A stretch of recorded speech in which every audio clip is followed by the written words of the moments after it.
الرحمن الرحیم الصلاۃ والسلام علی رسولہ الکریم۔ بنگلہ دیش میں جب حضرت مولانا سعد صاحب گئے تھے ٹنگی کے اجتماع میں اخیر والے، جس میں آپ اخیر شریک ہوئے تھے، تو ایئرپورٹ ہی سے جو ہے پورے روڈ کو بلاک کر دیا گیا تھا۔ حفاظت بول کے جو سنگٹھن ہے وہ بالکل حضرت مولانا کے خلاف ہو گئے تھے، اور جو حضرت مولانا زبیر صاحب وہاں کے شورے میں سے تھے، وہ تو پہلے تو مولانا سعد صاحب کے بہت قریب کے تھے، لیکن حفاظت والے کے ساتھ وہ ہو گئے، اور حفاظت والے انہیں اپنا ساتھ کر کے تبلیغ کو ہم وہاں پہ دو حصے میں تقسیم کر دیا۔ اس میں سب سے پیش و پیش جو رہتے تھے وہ مامون الحق، جو آج کے دن میں حفاظت کا جوائنٹ سیکرٹری ہے، اور تبلیغی جماعت میں لگے ہوئے ان کے ایک بھائی ہے محفوظ الحق۔ یہ دارالعلوم دیوبند بھی آئے تھے فتویٰ کے بارے میں سننے، تحقیق کرنے کے لیے، جو 5 کا ایک وفد آیا تھا بنگلہ دیش سے نظام الدین ہوتے ہوئے، یہ دیوبند بھی گئے تھے۔ خیر، یہ سب ڈیڈ اگینسٹ تھے حضرت مولانا سعد صاحب کے، اور کھلے عام مامون الحق جو ہے مولانا، یہ بہت مولانا سعد صاحب کے بارے میں بہت الٹا پلٹا بات بولتے تھے، یہاں تک کہ گمراہ ہو گئے اور بالکل لوگوں کو گمراہ کر رہے ہیں، اور بالکل ان کے ساتھ چلیں گے تو ایمان ختم ہو جائے گا، آپ لوگوں کو علماء کے ساتھ چلنا چاہیے، جاہلوں کے ساتھ نہیں، یہ مولانا بھی نہیں، بہت سارے باتیں وہ یوٹیوب میں مل جائے گا آپ لوگوں کو۔ لیکن اللہ جو ہے ایک وقت تک بندے کو برداشت کرتے ہیں، اور اللہ کے ولی کے خلاف جب اس طریقے سے کوئی زبان درازی کرے تو پکڑ بھی بہت سخت ہوتا ہے۔ کل ہی ایک مولوی صاحب سے بات ہو رہی تھی، جو بہت پرانے ساتھی ہے بنگلہ دیش کے اور بڑے قربانی والا ساتھی ہے، انہوں نے ایک عجیب بات فرمائی۔ انہوں نے فرمایا جنہوں نے اندر مولانا سعد صاحب کی مخالفت کی، ان کو اندر ہی اندر مار پڑا، کسی کو بیچارے بول بھی نہیں سکے، ایسے اندر سے پریشانی، بیماری، مصیبت، تنگ دستی۔ اور جنہوں نے اوپنلی مولانا سعد صاحب کے خلاف کیا، احتجاج اور تقریریں اور فتویٰ بازی، تو اللہ پاک اوپنلی سب کے سامنے ان کو جو ہے بے عزت ذلیل کیا۔ اب یہ پچھلے 5 دن کا واقعہ ہے، 5 دن سے لگاتار جو ہے مامون الحق کے بارے میں آ رہا ہے۔ یہ اپنے کسی ایک عورت کے ساتھ گئے تھے بیچارے ریسورٹ میں گھومنے کے لیے، جبکہ اس کے 7 دن پہلے ہی 17 ان کے اپنے حفاظت کے آدمی شہید ہوا مودی کے احتجاج میں۔ شہیدوں کے خون ابھی تازہ تھا، سوکھا بھی نہیں تھا زخم، ان کے گھر والوں کے اندر کا رونا بھی ختم نہیں ہوا تھا، اور یہ گھومنے جا رہے ہیں،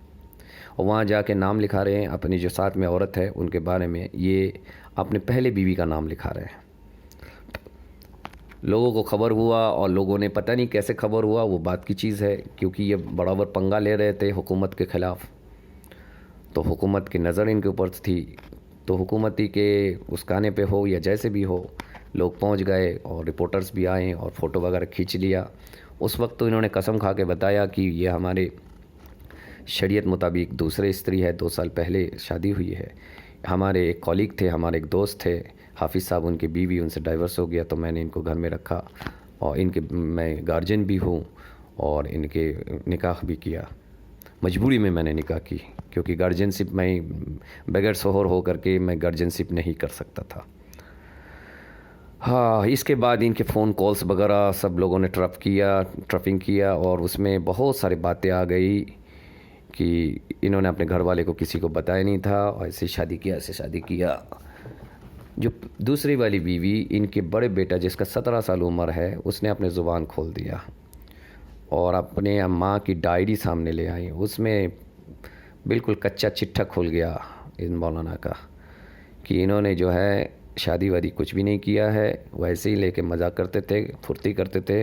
اور بدلے میں پیسہ دیتے تھے، اور یہ عورت ان کی ماں چھپ کے روتی تھی، اور ڈائری میں یہ سارے قید ہے، یہ باتیں بہت ہی دکھ بھری داستان اس عورت نے لکھ رکھا ہے۔ کچھ دن پہلے بھی حفاظت بہت زیادہ مولانا کو بچانے کے لیے کر رہے تھے، لیکن آج سے سناٹا ہو گیا، آج سے بالکل صاف ہو گیا۔ مولانا کل لائیو میں بھی آئے تھے، اور اس میں بھی اپنے کو بچانے کی کوشش کیا، اور لیکن ایک بات، بچانے کی کوشش تو کیا انہوں نے، لیکن اس باتوں میں اور پھنس گئے بیچارے۔ کیونکہ اللہ کا پکڑ جب آ جاتا ہے نا تو کہیں سے کہیں پہ اس کو شے نہیں ملتا، اور بہرحال اس کو پھنسنا ہی پڑتا، اور وہی ہوا۔ اس سے ثابت ہو گیا کہ ساری جو فون کالز ٹرپنگ ہوا ہے وہ حقیقت میں انہی کا کالز تھا اور انہی کی غلط تھا، کوئی ایڈیٹنگ لوگوں نے نہیں کیا۔ تو بیچارے آج کے دن پھنس گئے۔ حضرت مولانا سعد صاحب کے خلاف جو جو گیا، میں تو دیکھ رہا ہوں حضرت جی کے خلاف جو جو کام کیا، سب کے ساتھ کچھ نہ کچھ پرابلم ہوتا جا رہا۔ ایک تو ہمارے دلی میں بیچارہ کتا بن گیا،